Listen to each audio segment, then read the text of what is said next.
말씀을 시간에 함께 봉독합니다. 마태복음 2장 9절로 12절까지 신약성경 2페이지에 있습니다. 마태복음 2장 9절로 12절까지입니다. 신약성경 2페이지에 있습니다. 한 절씩 교독합니다. 제가 9절을 먼저 봉독합니다. 박사들이 왕의 말을 듣고 갈새 동방에서 보던 그 별이 문득 앞서 인도하여 가다가 악이 있는 곳 위에 머물러 서 있는지라.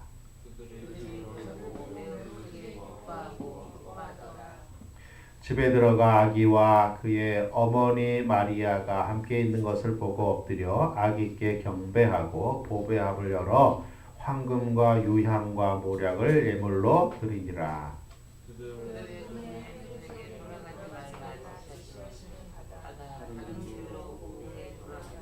아멘.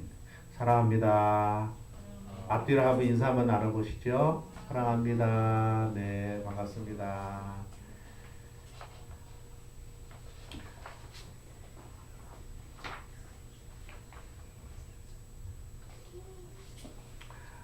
오늘 드릴 말씀이 마태복음 2장 9절로 12절에 있는 말씀인데요. 이 내용은 우리가 너무나 잘 아는 내용이죠. 본문의 내용을 잠깐 이렇게 이제 말씀을 드려보면 그렇습니다. 예수님께서 유대 땅 베들레헴에 탄생할 것이다 라고 구약에 예언이 참 많이 되어 있습니다. 그래서 사실은 이스라엘 땅에서 메시아를 기다리는 사람들은 모두가 다 사실 이 내용을 알고 있습니다. 그래서 유대 땅의 베들레헴이라고 하는 곳에서 아마 메시아가 탄생할 것이다 이런 생각들을 성경을 연구하는 사람들은 모두 다 알고 있었습니다. 그런데 문득에 동방이라고 하면 이스라엘에서 동방이라고 하면 메데파사나 혹은 이쪽 아라비아나 뭐 그쪽을 이야기하는 것인데 뭐 어디서 왔는지를 몰라도 그쪽에서 동방 박사가 예수님께 경배하러 왔다. 성경은 그렇게 기록을 하고 있습니다. 그런데 이 사람들은 아마 천문학을 연구하는 사람이었지 않나 싶습니다. 그래서 하늘에서 유난히 반짝이는 별이 나타난 것을 보고 시대에 훌륭한 분이 세상에 오셨나 보다, 탄생했나 보다 라고 생각을 해서 그 별이 움직이는 것을 따라서 동방에서부터 이렇게 오게 되었습니다. 그래서 그 별이 멈춘 것을 이렇게 보니 이스라엘 땅에 멈춰 있었어요. 그래서 이 동방의 박사들이 이스라엘에 가서 보통 이제 외국에 있는 그 저명한 사람들이니까 와가지고 예루살렘에 가서 왕궁에 갔죠. 왕궁에 가서 헤로드 왕에게 이야기를 합니다. 유대인의 왕으로 나시니까 어디 계시냐? 우리가 그에게 경배하러 먼 곳에서 왔다. 그러니까 헤롯과 그의 그 왕궁에 있는 사람들이 듣고 소동했다 그랬어요. 왜냐하면 자기가 왕이고 자기가 지금 다스리고 있는 땅에 유대인의 왕으로 새로운 아기 왕이 탄생했다고 그러니까 뭐 소동할 수밖에 없죠.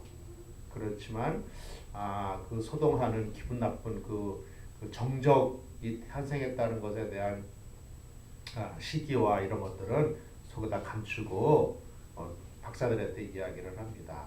어디서 탄생하는지 당신이 가서 찾아보고 만나서 경배하면 가는 길에 나에게도 좀 들려라. 그래서 나도 가서 경배하게 이렇게 이야기를 합니다. 그런데 그것은 사실은 죽이려고 마음먹고 한 얘기였죠. 그 후에 이 동방의 박사들이 예루살렘에서 나와서 별이 인도하는 대로 베들레헴까지 가서 그곳에서 한 곳을 비추는 것, 그곳에 들어가서 아기가 있는 것을 보았습니다. 그런데 그 아기가 어떻게 왕인지를 알겠느냐? 징조를 너에게 보일 터인데 구유에 아기가 누워져 있을 것이다. 이렇게 이야기를 했습니다. 그래서 이 구유라 그러면 보통 우리는 이제 말구유 그러잖아요. 말구유. 그런데 말구유가 아니라 그 당시에는 아마 이스라엘 땅에는 말보다는 양이 더 많았기 때문에 그리고 예수님의 이미지도 양의 이미지가 더 강하기 때문에 아마 양의 구유가 아닐까. 구유라고 하는 것은 먹이통입니다. 먹이통. 그러니까 이렇게 통나무를 파든지 아니면 나무를 이렇게 짜든지 해가지고 이렇게 양이나 뭐 말이나 이런 짐승들의 먹이 풀을 갖다가 넣어놓고 먹게 하는 커다란 먹이통, 먹이 그릇입니다. 그 구유에 아기가 강보에 쌓여서 누워져 있을 것이다. 보통 아기를 낳았을 경우에 귀한 아기를 구유통에다가 놓는 부모는 없지요. 그렇죠? 부모는 없습니다. 아무리 참 가난하고 어렵게 살아도 아기가 태어날 때 되면 그 아기 전문점을 가서 포대기도 사고 옷도 사고 뭐 그래가지고 아기를 이렇게 봤잖아요. 그런데 그 당시에 요셉과 마리아는 있을 곳이 없어서 짐승들이 있는 우리에 가서 아기를 낳았고 바닥에다 놓을 수 없기 때문에 구유에다가 놓았습니다. 그것이 이제 아기 왕의 징조다 이렇게 성경은 기록을 하고 있습니다. 그래서 동방의 박사가 가서 그거를 보고 이분이 아기 왕이구나 예수님이구나 경배했다. 성경은 그렇게 기록을 하고 있습니다. 그것이 바로 성탄절인데 요즘은 사실은 예수님보다 산타크로스라고 하는 이분이 더 유명한 것 같아요. 그렇죠? 산타크로스는 학자들이 말하기를 아마 대단한 성인병에 걸린 사람일 거다 이렇게 얘기를 합니다. 똑똑하잖아요. 똑똑하고 그러기 때문에 저렇게 큰 분을 끌고 루돌프가 어떻게 하늘을 날아다니까 그런 얘기들도 하는데 무엇저것 하는 얘기지요. 근데 사실 성탄절은 크리스마스라고 그러는데 크리스마스라고 하는 거는 지난주 칼럼에도 잠깐 썼지만 예수님께 거룩한 예배를 드리는 것이라고 하는 의미인데 사실은 말로는 크리스마스라 그러면서 실제로는 빨간 옷을 입은 산타를 더 즐거워하는 것 같은 그런 분위기가 요즘은 됐습니다. 여러분 보시기에 오른 왼쪽에 있는 이 그림은 김기창 화백이 그린 예수님의 탄생이라고 하는 그림입니다. 이 김기창 화백은 그 토속적으로 우리나라의 그 어떤 것들을 이제 그리면서 그 성화를 우리 정서에 맞게 그렇게 그리는 분입니다. 그래서 예수님을 그려도 어떻게 그리냐면은 삭가 쓰고 예수님을 그리는데 삭가스 썼어요. 삭가스가 한복 입은 예수님을 그리기도 합니다.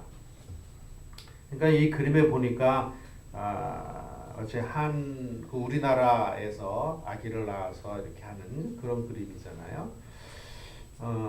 어쨌든 크리스마스임에도 불구하고 예수님보다는 산타에 더 관심을 가는 것이 요즘의 세대가 아닐까 이런 생각을 합니다.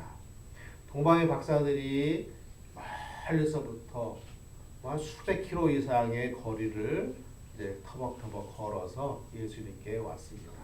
예수님께 왔는데 이거 보통 성경에 우리는 보통 이야기하기를 동방의 박사들은 3명이다 이렇게 얘기를 하잖아요. 사실은 3명인지 2명인지 4명인지 모릅니다. 왜냐하면 성경에 3명이라고 기록되지 않았고 단순히 드린 예물이 3가지였기 때문에 아마 한 사람이 하나씩 드리지 않았을까. 그래서 3명일 것이다. 우리 그렇게 유추해서 짐작을 하는 것뿐이지요. 여러분이 잘 아는 것처럼 이 동방의 박사들이 와서 황금과 유향과 모략을 예수님께 예물로 드렸습니다. 예물로 드렸어요. 근데 그 다음에 동방 박사도 뭐 있을 수 있겠죠. 오늘 칼럼에도 잠깐 썼지만 알타바네라고 하는 박사 이 사람이 예수님께 경배하러 가려고 그러다가 친구들을 놓쳐서 약속 시간에 놓쳐서 뒤따라서 가다가 그 보물을 3가지를 준비해서 갔는데 이웃을 위해서 결국은 다 쓸 수밖에 없었습니다. 그러다 나중에 예수님이 십자가 달려 돌아가실 때에 그 주님을 만나고 그 주님과 함께 숨을 거두는 그러한 이야기가 전설로 이렇게 내려오고 있는데요. 뭐 전설일 뿐이죠. 이야기일 뿐입니다. 오늘 우리가 함께 나누고 싶은 이야기는 바로 이것입니다. 동방의 박사들이 주님께 드린 이 예물이 황금과 유향과 모략인데 황금과 유향과 모략을 동방의 박사들이 왜 드렸나 이것이 무엇인가에 대한 이야기를 잠깐 드리고 그러면 우리는 주님께 어떤 예물을 드려야 할 것이냐에 대한 이야기를 잠깐 나누려고 합니다. 동방의 박사들이 드린 예물이 첫 번째는 황금이고 두 번째는 유향이고 세 번째는 모략입니다. 모략이에요. 첫 번째 이 황금은 뭐냐면 우리가 잘 아는 대로 최고의 가치를 가지고 있는 부요의 상징이지요. 부요의 상징입니다. 그래서 세계 경제가 어렵고 세계가 그렇게 휘청거려도 이 황금에 투자하는 것은 그렇게 손해 보지 않는다 그래요. 황금의 가치는 날마다 상승한다 그럽니다. 황금이라고 하는 것은 부요의 상징입니다. 부요의 상징. 성경에 뭐라고 그러냐면 주께서 부요하시다 그랬어요. 그래서 그 부요함을 성도들에게 나눠주신다. 근데 이 부요함이라고 하는 것은 어떤 세상의 물질의 부요함이기 전에 사실은 영적인 부요함을 의미하는 것입니다. 영적인 부요함. 무슨 말씀이냐 하면 우리는 모두 심령적으로 가난한 사람들이에요. 우리는 가진 것이 없는 사람이에요. 세상의 모든 것은 하나님의 것이고 우리는 가진 것이 없는 사람입니다. 우리는 가난한 사람이에요. 물질적으로만 사실은 가난한 것이 아니라 마음도 가난한 것이에요. 여기서 마음이 가난하다 이것은 무슨 얘기냐면 하나님 없이 피폐하게 살아가는 것이다 이런 뜻이에요. 피폐하게. 그러니까 다시 말씀드려서 이 동방의 박사가 주님께 황금을 예물로 드렸다라고 하는 것은 부요함을 드리고 부요함을 상징적으로 예수님께 드러낸 것입니다. 그리고 이 부요함이라고 하는 것은 복음을 의미하는 것이에요. 세상에 가장 값진 것이 무엇일까요? 세상에 가장 값진 것은 생명 아니겠어요? 생명. 천하의 모든 것을 너희가 다 얻어도 하나님께서 내 생명을 취해가시면 너에게 무엇이 유익하겠느냐. 주님 말씀하셨어요. 그런 의미에서 볼 때에 생명이 가장 중요하고 생명이 가장 귀한데 그 생명과 그의 삶을 허물과 죄에서 구원하시는 것은 그리스도의 복음밖에 없습니다. 그런 면에서 볼 때 주님께 아기 예수께 헌금을 드렸다라고 하는 것은 예수님의 삶이 예수님의 이 땅에 오신 것은 복음으로 오신 것이다 라고 하는 것을 상징적으로 우리에게 이야기해 주는 것입니다. 사실은 동방의 박사가 황금을 준비하면서 이런 의미가 내포된 것을 전제하고 준비했는지는 알 수가 없습니다. 물론 자기 나름대로 가장 귀한 것을 드렸다고 볼 수 있어요. 그런데 그 자기도 모르게 준비한 그것을 하나님께서는 그걸 통하여 우리에게 메시지를 주십니다. 어떤 메시지? 예수님의 탄생과 예수님의 오심은 너희에게 복음을 주기 위함이다. 그 자체가 복음이다. 라고 하는 것을 말씀 주시기 위해서 황금이 예물로 드려졌다. 이렇게 볼 수가 있습니다. 두 번째 드린 예물이 유향이라고 하는 것인데요. 이 유향은 그 아라비아 쪽에 있는 관목 식물에서 나는 그 즙입니다. 송진이라고 볼 수 있는 그렇죠. 아주 향기로운 것이고요. 그리고 이것은 사실은 제사 때 사용되어지는 중요한 물품 중에 하나입니다. 제사라는 게 뭘까요? 제사라는 것은 우리가 잘 아는 대로 성경에는 제사가 여러 가지가 있죠. 그러나 그 가운데 제사 중에 가장 핵심이라고 하는지 혹은 가장 중요하다고 하는지 하는 것은 뭐냐 하면 속죄제입니다. 속죄제. 사람의 죄와 사람의 죽음을 대신해서 속죄하는 제사가 가장 중요한 것입니다. 그 속죄제에 드리는 예물 가운데 하나인데 이 속죄제 이것을 드리기 위해서는 반드시 희생이라고 하는 것이 중요합니다. 희생. 그리고 이 제사라고 하는 것은 나 대신 누군가가 속하는 것인데, 속하는 것, 대신하는 것인데, 그것은 사랑이 아니고는 가능하지 않은 것입니다. 주님의 사랑, 주님의 은혜, 그것을 우리에게 상징적으로 보여주는 예물입니다.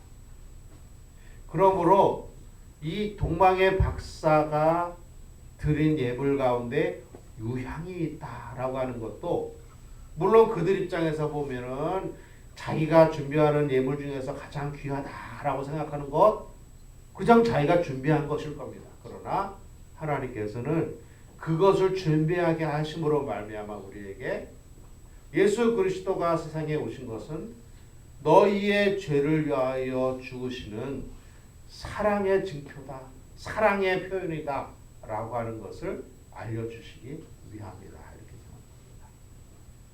신학자 아울린이라고 하는 사람이 있는데요, 그 사람은 예수 그리스도의 나심과 십자가에 대하여 이렇게 이야기했습니다. 예수님의 십자가는 우리를 향하신 하나님의 공의와 우리를 향하신 하나님의 사랑을 동시에 보여주는 것이다, 이렇게 이야기했습니다. 다른 말로 말씀드리면 죄의 삭은 사망이다 라고 하는 하나님의 엄위한 법을 만족시키면서, 그러면서 하나님이 어쩔 수 없이 우리를 사랑하시는 그 사랑을 완성시키기 위하여 주님이 세상에 오신 것이다, 이런 이야기죠. 그러므로 예수님께서 세상에 오셨고 말씀을 하시고 십자가에 달려 돌아가시고 부활하신 예수님의 생애 전체는 우리의 죄를, 우리의 허물을 위하여 대신 드려진 희생임과 동시에 하나님이 우리를 끔찍하게 사랑하시는 그 사랑의 표현이다, 이렇게 말씀드릴 수가 있습니다. 그러므로 동방의 박사가 준비한 이 유향이라고 하는 것은 단순히 귀한 것을 드렸다라고 하는 의미가 아니라, 그것은 예수님의 사랑, 하나님의 사랑을 우리에게 상징적으로 이야기해 주는 것이다, 이렇게 말씀드릴 수가 있습니다. 세 번째로 드린 예물이 모략이라고 하는 것인데요, 이 모략은 방부제입니다. 방부제. 이스라엘 땅에서 사람이 죽으면 그곳은 대체적으로 사람이 죽을 때 뭐 십자가에 달려 만약에 사람을 사형시킨다 이렇게 되면 나무에다가 사람을 못을 박아서 이렇게 매달아 놓습니다. 그러면 보통 한 10시간 이상, 길게는 한 2, 3일 정도 숨이 끊어지지 않고 살아있다고 합니다. 그러면 못을 박힌 손과 발에서 피가 흐르고 뭐 그렇죠. 그다음에 햇빛 때문에 목이 마르고 이제 그렇게 해서 힘들게 그렇게 고통 가운데 죽게 되는데, 피를 흘리게 되면 그 피 냄새 때문에 벌레들이 생기고 날짐승들이 오고, 그래서 몸이 금방 부패가 됩니다. 사실은 뜨겁고 부패가 되죠. 그래서 귀한 사람의 죽음을 이렇게 정결하게 하기 위해서는 이 모략이라고 하는 것이 필요합니다. 그래서 몸에다가 모략을 바르고 방부 처리를 하는 것이죠. 그래서 험하게 되지 않도록 귀하게 그 시체를 잘 처리하는 것입니다. 모르긴 해도 이 동방의 박사가 세 번째로 준비한 예물이 모략이다라고 할 때 생각을 해보세요. 지금 태어난 아기예요. 아기. 근데 그 아기에게 방부제를 예물로 드렸다. 이게 상식적으로 이해가 잘 안 되지 않습니까? 아무리 이 방부제가 존귀한 사람의 죽음을 이렇게 귀하게 하는 것이라고 할지라도 금방 태어난 아기에게 방부제인 모략을 예물로 드렸다. 우리가 잘 이해가 되지 않습니다. 이해가 되지 않아. 그러나 하나님께서 동방의 박사들에게 준비하게 하신, 물론 이 박사는 자기 나름대로 가장 좋은 것을 준비한다고 준비했겠지만, 준비하게 하신 하나님께서는 그 의도가 무엇이냐, 이 모략이라고 하는 예물을 통해서 우리에게 주시고자 하셨던 메시지가 있을 것이다 이런 생각을 합니다. 그것은 뭐냐 하면 예수님의 십자가의 죽음을 우리에게 미리 알려주시기 위함이다.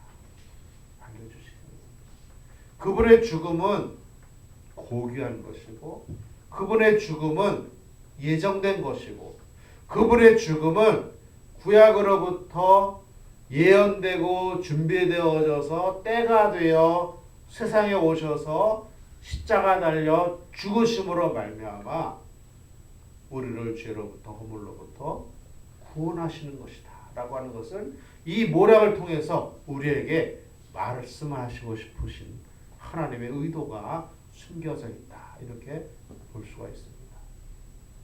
그러므로 동방의 박사들이 준비한 황금과 유향과 모략이라고 하는 것은 최고의 가치인 복음, 최고의 가치인 복음과 그리고 그분의 큰 사랑과 그리고 그분의 죽음을 우리에게 하나님께서 미리 상징적으로 보여주시기 위해서 준비하신 것이라 이렇게 생각을 해볼 수가 있습니다. 동방의 박사들의 예물은 그렇습니다. 황금과 유향과 모략이었습니다. 그리고 이 황금과 유향과 모략은 모두 다 예수님의 생애와 깊은 관련이 있습니다. 그러면 그 당시에 동방의 박사들이 이렇게 예수님의 생애에 관한 것을 우리에게 전해주기 위하여 이렇게 예물을 드렸다면 그러면 오늘날 우리는 무엇을 주님께 예물로 드려야 할까요? 우리는 동방의 박사들은 그렇게 귀한 것을 그 깊은 뜻이 있는 것을 예물로 드렸어요. 오늘 우리는 그러면 어떻게 할까요? 우리는 주님께 무엇을 드려야 마땅한 예물이 될까요? 거기에 대해서 두 가지만 말씀을 드리려고 합니다. 첫 번째는 시편 51편에 있는 말씀이고요. 두 번째는 마태복음 25장에 있는 말씀입니다. 첫 번째로 말씀드리고 싶은 것 시편 51편은 우리가 잘 아는 대로 다윗의 시입니다. 다윗의 시인데요. 전에도 한번 말씀드렸지만 다윗의 시 표제가 어떻게 되어 있냐면 다윗이 밧세바와 동침한 후에 선지자 나단이 나올 때에 라고 하는 표제가 붙어 있어요. 다른 말로 말씀드려서 다윗이 밧세바와 간음을 하고 죄를 짓고 그리고 그의 남편 우리아를 전쟁에 내보내서 고의적으로 살인을 한 후에 자기가 자기의 죄를 깨닫지 못하고 있을 그때에 선지자 나단이 나와서 꾸짖습니다. 당신이 하나밖에 없는 양을 뺏어다가 손님을 대접한 그 악한 부자와 똑같습니다. 그게 바로 왕 당신입니다. 라고 지적을 할 때에 그 말을 듣고 땅에 주저앉아서 통회하면서 하나님께 기도한 기도의 내용이 바로 이 시편 51편입니다. 여기 보면 17절에 이렇게 기록을 하고 있습니다. 주께서 구하시는 제사는 상한 심령이라 상하고 통회하는 마음을 주께서 멸시하지 아니하시리이다. 사랑하는 성도 여러분, 주님께서 우리에게 원하시는 것은 다른 것이 아니에요. 주님께서 우리에게 원하시는 것은 상한 심령이에요. 상한 심령. 우리는 이런 생각을 합니다. 아유, 나같이 추하고 나같이 참 이렇게 허물 많고 이런 모습 가지고 어떻게 주께 나아가나. 죄송하고 송구해서 못 나가겠다. 근데 그런 생각 자체가 사실은 교만한 것이에요. 자기 스스로 자기의 추함을 감추거나 없이 할 수 없어요. 사람은 다 그래요. 어떤 사람에게 예수 믿으라고 이야기를 하면 아유, 내가 내 속에 있는 죄를 좀 정리하고 조금 그런 다음에 교회 갈게요. 이렇게 얘기하는 사람들이 있습니다. 근데 사실 그것은 불가능한 얘기죠. 나 예수 안 믿을 거예요. 나 교회 안 갈 거예요. 라고 하는 말하고 똑같습니다.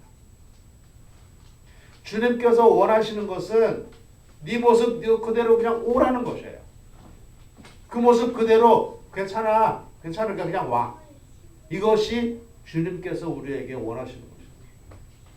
주께서 원하시는 것은 상한 심령이다. 상한 심령. 축복하기는 우리 모두가 하나님 앞에 나갈 때, 주 앞에 나갈 때 상한 심령 그대로 가지고 아프고 깨지고 그런 마음 그냥 가지고 포장하지 말고 그냥 가지고 솔직하게 나아가는 은혜가 있기를 바랍니다. 신 앞에 솔직하게 서는 것, 하나님 앞에 솔직하게 서는 것, 이것이 인간됨입니다. 이것이 인간됨이에요. 하나님 앞에 나를 포장하고 아닌 것처럼 하고 아유 내가 좀 이걸 좀 정리한 다음에 가지, 그것은 자기 자신이 사람이라고 하는 것을 부정하고 싶어하는 것이에요. 불가능한 일입니다. 그러면 주께서 원하는 제사는 상한 심령이라 이렇게 말씀하셨는데, 그러면 상한 심령이 뭘까요? 상한 심령, 그것은 전에 말씀드린 것지만 심령이 가난한 상태. 심령이 가난한 상태. 심령이 가난한 상태. 이것이 상한 심령이에요. 심령이 가난하다 그것은 무엇이에요? 나의 것은 없다라는 거 아니겠어요? 그것을 확실하게 알고 느끼는 것이에요. 이 세상에 나의 것은 아무것도 없어. 아무것도 없어. 모두가 하나님의 것이야. 그런데 마치 내 것인 것처럼 내 인생도 내 것, 내 자식도 내 것, 내가 가지고 있는 집도 내 것, 다 내 것이라고 생각을 해요. 그러나 사실은 내 것이 아니고 모두 다 하나님의 것이야. 하나님의 것인데 하나님께서 우리로 하여금 이 땅에서 살으라고 잠깐 빌려주신 것이잖아요. 빌려주신 것인데 빌려주어서 받고 그것을 가지고 사용하면서도 마치 내 것인 것처럼 내 마음대로 하나님께서 원하시는 대로 살고 하나님께서 원하시는 대로 사용하지 아니하고 내 생각대로 나 좋은 대로 사는 것, 그것이 교만한 것이에요. 그건 상한 심령이 아니에요. 사랑하는 성도 여러분, 심령이 가난하다. 하나님의 말씀에 가난하고 세상의 것에 가난한 상태. 그래서 주인 되시는 주께서 우리에게 주시기를 기대하고 바라보는, 마치 주모가 그 주인의 손을 기대하듯이, 마치 강아지가 식사하는 주인 앞에 앉아서 간절하게 바라듯이, 간절함, 그 가난함, 그것이 상한 심령입니다. 두 번째로 상한 심령이 뭐냐? 애통하는 것이죠. 하나님 옆에 나올 때에 애통하는 마음으로 나오는 것이죠. 우리가 하나님 앞에 나올 때에 물론 하나님의 은혜로 우리가 일주일 동안 1년 동안 은혜로 살았습니다. 그래서 감사 조건이 우리에게 참 많이 있어요. 그렇지 않습니까? 감사의 조건이 참 많이 있죠. 우리의 연약함과 우리의 허물과 우리의 실수와 잘못임에도 불구하고 하나님이 우리를 사랑하셔서 우리로 하여금 평안하게 살게 하셨어요. 평안하게 살게 하셨음에도 불구하고 또 한편으로는 우리의 연약함과 우리의 부족 때문에 하나님의 영광을 가리고 산 적이 우리에게 참 많이 있잖아요. 그렇죠? 하나님의 은혜 가운데 살고 있음에도 불구하고 우리가 하나님께 허물을 드린 적이 참 우리에게 많이 있다는 것이에요. 이것을 인정하고 하나님, 제가 하나님의 은혜로 살았고 하나님의 사랑 가운데 살고 있습니다만, 그럼에도 불구하고 하나님께 허물을 드리고 하나님의 영광을 가리는 실수와 잘못을 우리가 때때로는 모르고 때때로는 고의적으로 하면서 살았습니다. 하나님 죄송합니다. 잘못했습니다.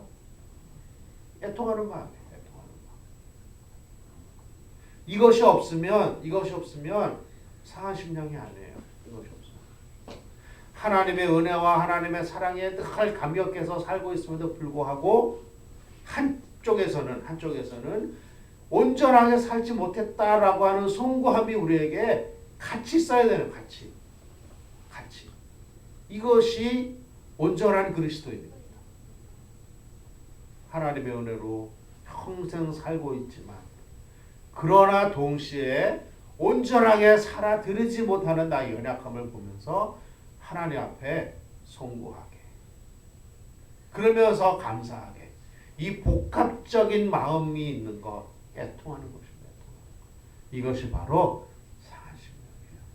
사랑하는 성도 여러분, 축복합니다. 평생 우리가 사는 동안에 상한 심령으로 살기를 축복합니다. 상한 심령으로 하나님 앞에 나와야 치유하시는 하나님을 경험할 수 있어요. 상한 심령으로 하나님께 나와서 예배해야 그 예배에 주시는 하나님의 위로를 경험할 수가 있습니다.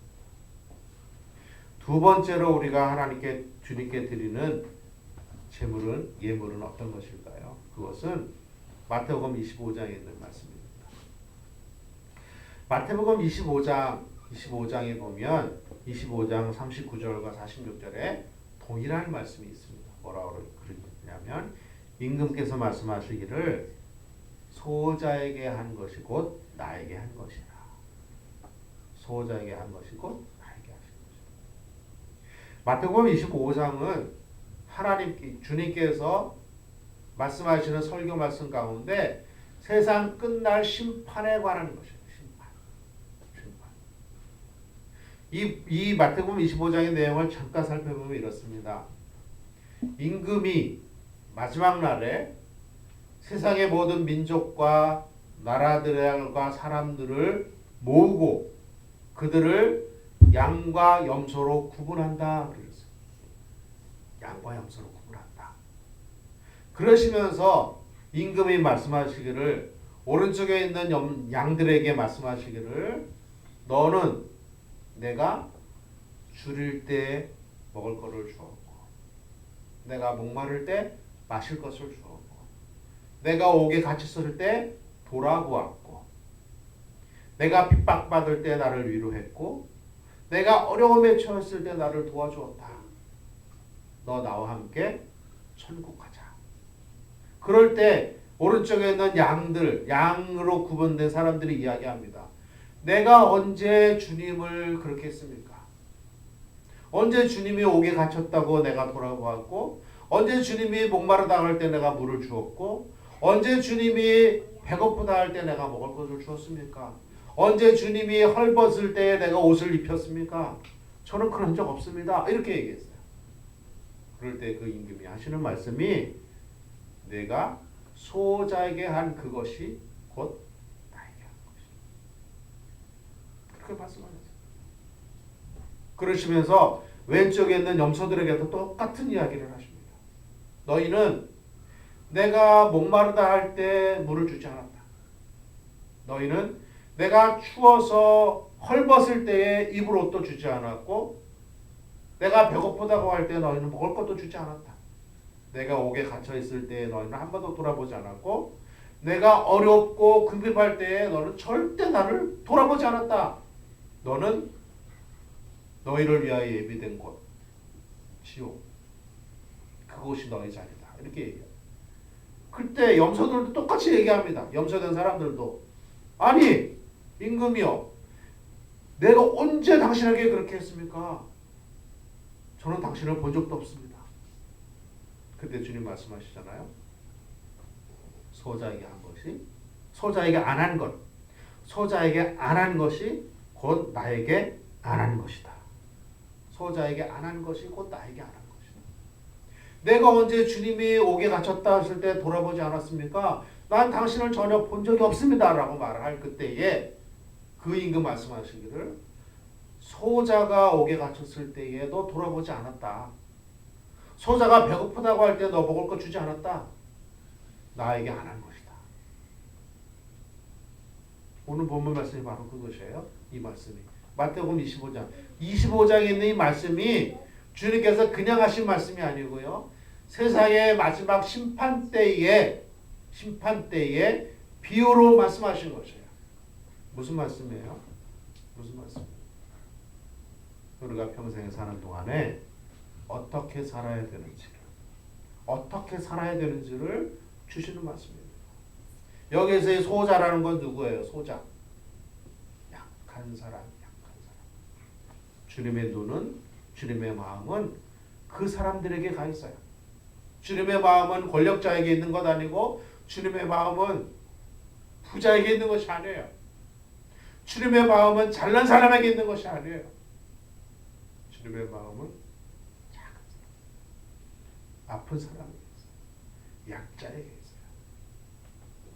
그러므로 우리가 주님을 닮아가는 사람이고 우리가 하나님의 사람이라면 당연히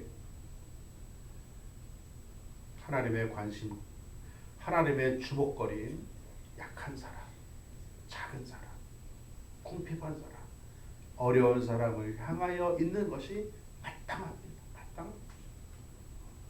그러므로 예수를 신실하게 믿는 사람은 세상의 부요함과 세상의 것을 추구할 수가 없어요. 그렇기 때문에 예수를 정말 잘 믿는 사람은 권력을 향하여 따라갈 수가 없어요. 하나님이 은혜 주시면 권력자가 되기도 하지만 그것을 향하여 따라가는 것이 아니에요. 하나님의 은혜를 주셔서 부유하게 되고 하나님의 은혜를 주셔서 잘난 사람이 되면 그거를 통하여 하나님께서 원하시는 것이 무엇인지, 하나님의 눈이 누구를 주목하는지, 하나님의 마음이 누구에게 가 있는지를 살펴서 그곳에 나의 눈과 나의 마음이 가 있는 것, 이것이 예수 믿는 사람이에요. 지금 본문 주님이 그 말씀하시는 거 아니겠어요? 소자에게 하는 것이고 나에게 하는 것이고 소자에게 하지 않은 것이 나에게 하지 않은 것이다. 사랑하는 성도 여러분,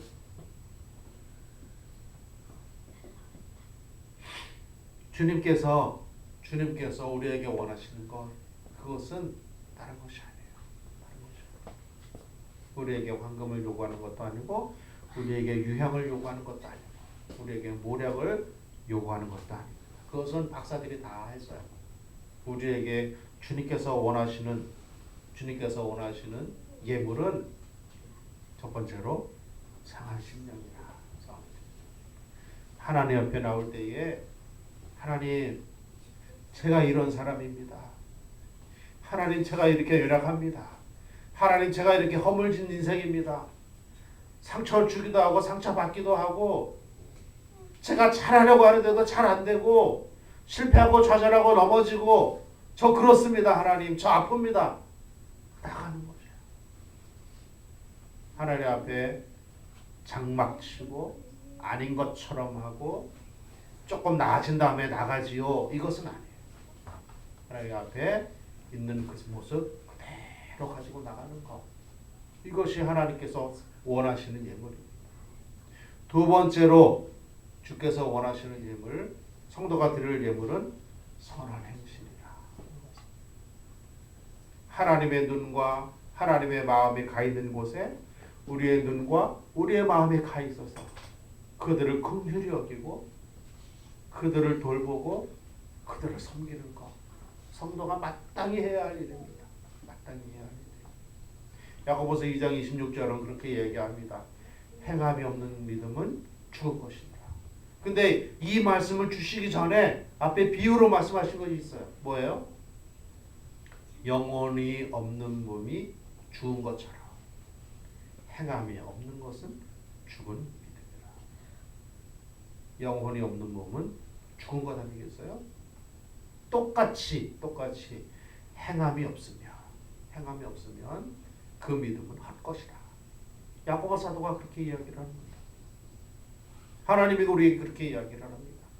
그러므로 우리가 상한 심령 가지고 주 앞에 나와서 하나님의 은혜에 감격하여 말씀을 듣고 감격을 하면 세상에 나가서는 어떻게 살아야 돼요? 어떻게? 행함이 있는 믿음으로 하나님께 영광을 돌리며 빛과 소금으로 광염인으로 사는 것이 주님께서 원하시는 예물인 것입니다. 사랑하는 성도 여러분, 평생에 주님께 이 예물을 준비하면서 준비된 것을 늘 드리면서 사는 은혜가 있기를 축복합니다. 동방의 박사들이 자기들이 준비한 것을 주님께 드린 것처럼 우리도 하나님 앞에 몰랐으면 몰라도 여러분들이 큰일 났습니다. 왜냐하면 이제 설교를 통해서 알아버렸잖아요. 이렇게 살아야 되는데 이거 어떡합니까? 그래도 할 수 없어요.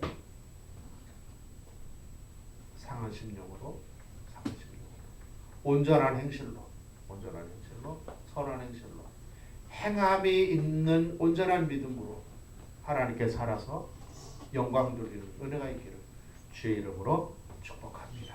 기도하겠습니다. 하나님 아버지, 성탄절을 맞아요 동방의 박사들이 드린 예물을 기억하면서 우리는 하나님께 주님께 어떤 예물을 드릴지 함께 나누었습니다. 상한 심령으로 주 앞에 나오게 하시고 온전한 행실로 선한 행실로 온전한 믿음으로 하나님께 영광 돌리는 존귀한 성도들 되게 하옵소서. 예수 이름의 이름으로 기도하옵나이다.